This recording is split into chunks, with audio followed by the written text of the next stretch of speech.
So as soon as you start to realize that balance and flexibility are movements that like only help with your longevity, and they're moments and movements that you can practice now that will actually benefit the rest of your life.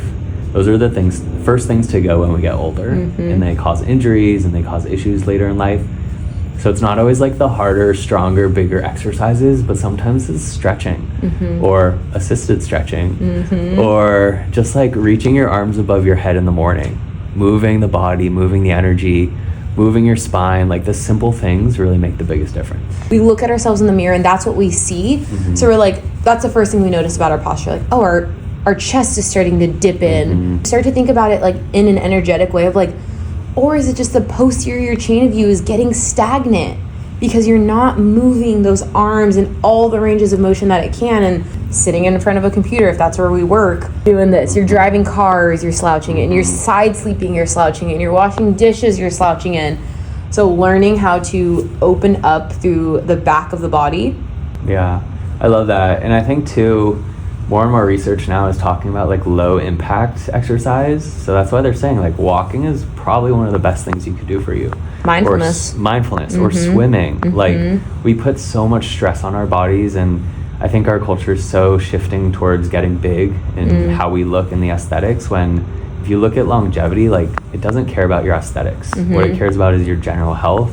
And a lot of that's your flexibility, your circulation, your nervous system, all of these. So right, that's like so key. That's a key component, I think, how our body feels safe enough to move through any movement. Is it starts with your nervous system. Yeah, and not even to mention the mental health. Like, how can I exercise in a way that impacts my body but also impacts my mind? Yeah. Like I've been making this joke lately of, people go to the gym to like get a bigger butt. Well, what if you went to the gym to get a bigger mind? Ooh. And to like really work on yourself. Yeah. And want to grow that, because that's a muscle. Yeah. It's something that you have to build. Absolutely. So hot take. What's your biggest takeaway from your daily yoga practice? I like that. For me, it was meditation. For I feel like a lot of people, maybe it's the stretching, the physical movement, opening up the body, moving the body. For me, it started to turn into much more of like the relationship with self and like really building that loving relationship. I think you start to like observe your body when you move it or when you breathe. It all starts to become a little bit more familiar. And then like you go on your mat and you do this, but then when you start to go out in the world, it all starts to relate that much more.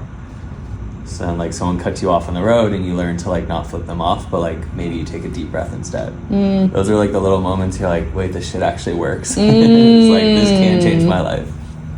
I like it.